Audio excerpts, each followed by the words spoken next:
Kisah Prabu Siliwangi, Episode 21, Sang Hyang Nanggo, Gunung Ciangkup. Hasil dari latihan lahir dan batin itu telah membuahkan hasil.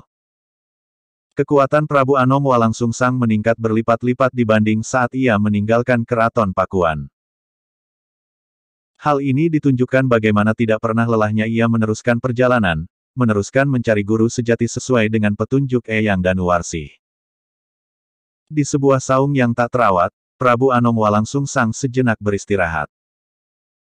Ia berharap akan ada petani yang lewat atau pengrajin lahang, untuk menghilangkan rasa haus. Ia baru saja mengibas-ibas tubuhnya yang berkeringat ketika ada suara tanpa kelihatan wujudnya, menyapa. Garis bawah garis bawah garis bawah garis bawah. Minuman tradisional yang bening seperti air kelapa, hasil penyadapan dari pohon nira, rasanya segar. Garis bawah garis bawah garis bawah garis bawah garis bawah. Prabu Anom Walangsungsang tersentak. Istirahatlah sepanjang kau suka, Prabu Walangsungsang Terah Pajajaran, kata suara tanpa rupa itu diiringi tawa melengking tinggi. Walangsungsang berdiri. Siapa kau sesungguhnya? Tunjukkan rupamu jika kau memang mau bicara denganku. Teriak Walangsungsang. Memangnya kenapa, Prabu? Apakah untuk tertawa harus meminta restu darimu? Jelas suara itu lagi. Kini Prabu Walangsungsang mulai waspada. Tentu orang ini, kalau memang dia wujud manusia, bukan orang sembarangan. Ia tak ingin langkahnya terganggu kelak hanya karena tak bisa menata hati. Sudahlah, tak ada gunanya kita berdebat masalah ini. Kalau memang kau ada perlu denganku, tunjukkan wujudmu. Kalau tidak, tolong jangan ganggu aku, biarkan aku istirahat sejenak sebelum melanjutkan kembali perjalananku. Suara tanpa wujud itu kembali terdengar tertawa. Tapi kini tak melengking tinggi seperti sebelumnya. Aku minta maaf karena tadi tak minta izin untuk duduk di tempat ini, jelas Prabu Anom Walangsungsang meminta maaf. Ia memang sadar, berada di tempat orang lain tentu saja harus bisa menempatkan diri. Tidak perlu meminta maaf kepadaku, Prabu Walangsungsang, minta maaflah pada yang punya saung itu. Kaukah pemilik saung ini? Aku minta maaf karena duduk tanpa meminta izin darimu. Bukan, aku bukan pemilik saung itu. Siapakah pemilik saung ini agar aku bisa meminta maaf padanya? Tempatnya jauh, jauh sekali. Kau butuh seharian berjalan dari tempat ini. Sudahlah, kalau begitu, aku tak perlu meminta maaf. Pemilik saung ini juga tak akan mengetahui aku duduk di sini. Tapi ada yang tahu kau duduk di situ, Walangsungsang. Kau maksudnya, bukan, lalu siapa, yang tak pernah tidur waktu malam, tak juga waktu siang. Kekuatan yang tak pernah alpa dan tak pernah keliru. Jelas suara itu lagi. Prabu Anom Walangsungsang makin mengernyit. Siapa sosok yang tak kelihatan ini? Ia bukan sedang iseng dan sengaja ingin mengganggu rupanya. Ya, aku paham sekarang. Sekalipun saung ini tanpa pemilik, aku tetap harus meminta izin, setidaknya pada pemilik tanah yang terhampar ini dan langit yang memayungi di atas sana. Jelas Prabu Anom Walangsungsang. Ia lalu duduk tepekur. Ia baru saja melakukan kekeliruan yang seharusnya tak dilakukan. Suara itu tak terdengar lagi. Langit tiba-tiba gelap. Makin lama gelap itu seperti turun ke bumi, mengambang menghalangi pandangan. Walangsungsang menunduk menyadari kekeliruannya itu. Ia memohon pada kekuatan yang maha kuat, ia berdoa pada kekuasaan yang maha kuasa. Selesai berdoa tiba-tiba di hadapannya terlihat jalan lurus dikelilingi cahaya. Cahaya itu terlihat terang benderang karena sekelilingnya gelap gulita. Cahaya yang berputar-putar itu seperti pusaran air yang akan menyedot apa saja yang ada di sekelilingnya. Inilah jalan yang harus aku tempuh. Gumam Prabu Anom Walangsungsang.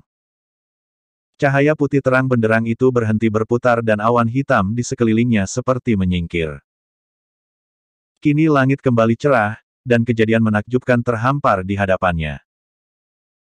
Tak ada awan gelap yang mengambang, tak ada pusaran cahaya yang berputar-putar selain jalan setapak persis di hadapannya. Padahal seingatnya, tadi sebelum ia duduk di saung itu, di hadapannya hanya hutan lebat yang masih tak terjamah. Inikah jalan yang harus aku tempuh? Teriak Prabu Anom Walang Sungsang. Suara tanpa wujud itu kini terdengar lagi. Tanyalah hatimu sendiri, karena hati akan tahu jawabannya sebelum hati itu terkotori. Ya, aku yakin. Inilah jalan yang harus aku tempuh. Prabu Anom Walang Sungsang berdiri. Kekuatan telah meliputi sekujur tubuhnya kini. Ia terus berjalan sampai akhirnya tiba di kediaman Sang Hyang Nanggo. Di tempat inilah kembali Prabu Anom Walang Sungsang ditempa berbagai ilmu. Sang Hyang Nanggo punya harapan lebih pada pemuda terah Pajajaran ini. Selesai satu tahap pelajaran, dilanjutkan tahap kedua, begitulah seterusnya sehingga Walang Sungsang merasa seolah pelajaran itu tak akan ada hentinya. Inilah yang belakangan agak mengganggu pikirannya.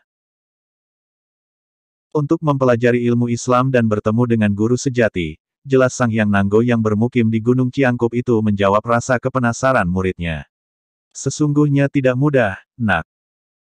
Rintangan akan menghadang siapa saja yang berjalan ke arahnya. Bahkan ketika kau akan berjalan ke arah salah saja, Nak, jangan harap kau bebas dari rintangan. Untuk itulah aku akan tetap mengajarimu ilmu sampai kau menemukan hakikat. Prabu Anom Walang Sungsang mengangguk membenarkan. Tak ada satu kata pun yang patut untuk disanggah. Dengan ilmu itulah kau akan menghadapi rintangan itu dengan sukacita, seperti seorang petani yang tak bisa melihat dunia ini selain pemandangan langit biru, pergantian musim yang terus silih berganti, dinanti atau tidak sama sekali. Ketika kau telah bisa menempatkan diri pada keadaan di mana seharusnya kau berada, maka kau akan melakukan sesuatu seperti matahari yang terbit waktu fajar di ufuk timur, dan terbenam dengan semburat warna merah memulas langit barat. Pernahkah kau menyaksikan matahari tiba-tiba tidak terbit hanya karena para petani menolak kehadirannya? Tentu saja tidak, Guru. Sekarang kau ulangi ilmu yang terakhir tadi. Nak. Tanpa banyak bicara Pangeran Walang Sungsang melakukan gerakan-gerakan dengan sangat cepat yang merubah gerakan itu menjadi pusaran tenaga meliuk-liuk seperti ular kobra mencari korban. Gerakan itu semakin mematikan ketika dikombinasikan dengan jurus Gulung Maung yang telah dikuasai sebelumnya. Sang Hyang Nanggo pun demikian terpesona melihat cara Prabu Anom Walang Sungsang mengkombinasikan beberapa jurus yang ia ajarkan digabung dengan jurus yang telah dikuasai Walang Sungsang sebelumnya. Kalau saja ada orang di dekatnya pasti akan tersedot. Gerakan-gerakan itu dilakukan secara terus-menerus dan baru setelah kira-kira 1 jam, Pangeran Walang Sungsang berhenti. Bagaimana Guru? Bagus. Luar biasa kemampuanmu ini. Tak kusangka kau bisa mengkombinasikan 2 jurus dari 2 aliran yang berbeda, puji Sang Hyang Nanggo. Tapi hati-hatilah kau mengkombinasikan dengan jurus Gulung Maung itu. Tidak selamanya kau berhadapan dengan musuh untuk dimusnahkan. Kalau memang bisa ditaklukkan kemudian diajak berteman, kenapa harus dimusnahkan? Baik, Guru. Mungkin yang merintangi jalanmu itu ada dalam kegelapan. Apa yang sebenarnya ia cari? Cahaya, Guru. Persis. Jika kau bisa menemukan sekerlip bintang untuk menerangi kegelapan, tak perlu kau bawa matahari, karena panas matahari akan membinasakannya. Berilah musuhmu itu untuk menikmati sekerlip bintang, sampai ia merasa dan bisa membayangkan bagaimana cahayanya bisa menerangi kegelapan. Prabu Anom Walang Sungsang mengangguk untuk kesekian kalinya, sambil mengusap wajahnya yang berkeringat dengan telapak tangan. Ia semakin menyadari kenapa perjalanan telah menakdirkan harus ketemu beberapa guru secara estafet, selesai dari guru yang satu disuruh menemui guru kedua, begitu seterusnya sampai ia tidak bisa membayangkan guru keberapa yang akan mengajarkan Islam padanya kelak. Apakah dia berada dalam makam paling tinggi dari guru-guru yang pernah ditemuinya? Ataukah pelajaran yang akan diterimanya jauh lebih sulit, sehingga memerlukan kesiapan fondasi yang kokoh? Semakin dipikirkan semakin terasa ia kecil sehingga tak bisa menentukan apa yang akan terjadi kemudian. Walang Sungsang pasrah pada apa yang akan terjadi atau tidak terjadi sama sekali. Semakin hari semakin merasa bagaimana dirinya yang lemah tak punya daya apapun. Ketika mendinginkan badan di bawah pohon, Nyai Nini Indangayu mendekatinya, membawa minuman untuk suaminya. Minumlah, Kakang. Agar cepat segar kembali. Nyai Nini Indangayu menyodorkan kendi berisi air yang telah diembunkan. Walang Sungsang tersenyum bangga, meraih kendi itu lalu menengadah dan mendekatkan leher kendi sambil agak dimiringkan, mengalirkan air dingin menyegarkan, mendinginkan kerongkongannya. 2-3 kali tegukan, barulah Walang Sungsang memberikan kendi itu. Segar sekali, Indangayu, katanya seraya mengusap mulutnya. Syukurlah, mudah-mudahan bisa mengembalikan tenaga, Kakang. Terima kasih, Indangayu. Nyai Nini Indangayu mengangguk, tersipu, membekaskan rona merah di pipinya. Prabu Anom Walang Sungsang selalu bergerah manakala melihat istrinya bersemu malu seperti itu. Adikku di mana, Nyai? Walang Sungsang seperti baru ingat pada Nyai Ratnaeling. Seperti halnya Kakang, Ratnaeling pun sedang menghaluskan jurus-jurusnya, Kakang. Syukurlah kalau memang masih terus berlatih. Aku merasa perjalanan untuk menemui guru sejati akan ditempuh dalam waktu tidak lama lagi. Lakukan terus, Kakang, jangan sampai patah di tengah jalan. Terlalu banyak yang telah Kakang korbankan, sayang jika sampai gagal. Aku akan terus ada di sampingmu, Kakang. Mendengar kata-kata istrinya seperti itu, Walang Sungsang benar-benar merasa bangga. Ia tahu betul bahwa istrinya tidak sedang main-main. Segala pengorbanan dan perhatiannya selama ini telah dirasakannya. Penyakit Ratu Subang Larang semakin mengkhawatirkan. Beberapa orang tabib dan dukun, tak berhasil mengungkap tabir penyakit apa yang sebenarnya diderita Ratu Subang Larang. Setiap harinya dari pagi sampai malam dan datang pagi kembali, Ratu Subang Larang hanya menatap kosong ke atas langit-langit, tidak mau makan, tidak minum dan tidak juga mau tidur. Karena itulah dalam waktu singkat tubuhnya terlihat kuyuh, mengkhawatirkan. Apa dia telah memaksanya agar Ratu mau makan, Emban? Tanya Sri Maharaja Prabu Siliwangi ketika mendapat laporan dari Emban Kepala. Sudah, Gusti Prabu, kami telah berusaha dengan berbagai cara, tapi Gusti Ratu tetap saja tidak berkenan untuk makan. Digoda dengan masakan yang paling enak. Tidak berhasil, Gusti Prabu. Bahkan beberapa hari ini bicara pun tidak mau selain dengan isyarat. Bagaimana kalian bisa tahu kalau Ratu tidak mau makan? Ya, dari bahasa isyarat itu, Gusti Prabu. Bahasa isyarat, aneh juga kedengarannya. Dia tahu dan bisa menerjemahkan bahasa isyarat Ratu. Puji syukur, Gusti Prabu. Ada rekan kami yang bisa menerjemahkan bahasa isyarat Gusti Ratu. Merasa tertarik dengan perkembangan terakhir itu, Prabu Siliwangi memanggil Emban yang bisa menerjemahkan bahasa isyarat Ratu Subang Larang. Sekarang dia punya tugas baru, coba tanyakan apa yang dirasakan Ratu. Dia juga harus tanya apa yang diinginkan Ratu. Paham, baik, Gusti Prabu, aku mengerti. Lalu Emban itu melaksanakan segala perintah Prabu Siliwangi. Sri Maharaja Prabu Siliwangi merasa tak habis pikir kenapa permaisurinya bisa menderita sakit seperti itu, padahal para penasihat spiritual kerajaan tentu selalu melaksanakan tugasnya dengan baik, menghalau segala serangan jahat, baik yang datang dengan terang-terangan maupun dengan cara halus. Ampun, Hyang Jagannatha, aku telah berlaku bodoh karena tidak tahu bagaimana menyembuhkan istriku sendiri, gumam Prabu Siliwangi seraya menahan kekesalannya. Geliginya gemeretak, sinar mata merah menyala-nyala. Lalu ia teringat kedua putra-putrinya yang sampai hari ini, entah berapa purnama telah terlewati, tapi tak ada jawaban pasti di mana mereka berada. Laporan dari Argatala yang mengatakan tidak mendeteksi keberadaan putra-putrinya itu sungguh sangat mengecewakannya. Perhatian terhadap tugas kerajaan pun jadi terbengkalai, sampai-sampai Kinalaraya menghilang pun luput dari perhatian Prabu Siliwangi saat itu.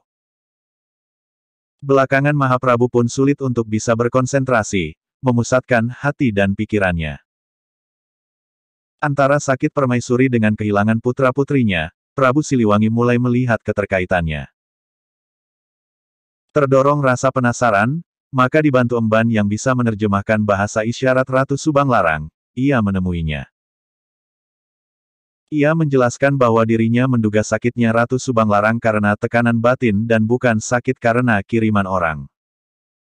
Bilang pada permaisuriku, jangan banyak pikiran. Dalam waktu dekat Prabu Anom Walangsungsang dan Nyai Rara Santang akan kembali. Prabu Siliwangi memberi perintah pada emban. Lalu emban itu menyampaikan dengan bahasa isyarat. Selesai menyampaikan isyarat, kini giliran Ratu Subanglarang yang memberi isyarat. Matanya berbinar bahagia, tapi sejurus kemudian mata itu kembali meredup bahkan menitikkan air mata. Apa katanya? Gusti Ratu memohon ampun dan maaf, karena keberadaannya telah membuat Gusti Prabu repot. Gusti Ratu sangat bahagia jika Raden Walangsungsang dan Nyi Mas Rara Santang bisa kembali. Tapi tetap akan sedih mengenang keduanya, jika tak juga bisa kembali.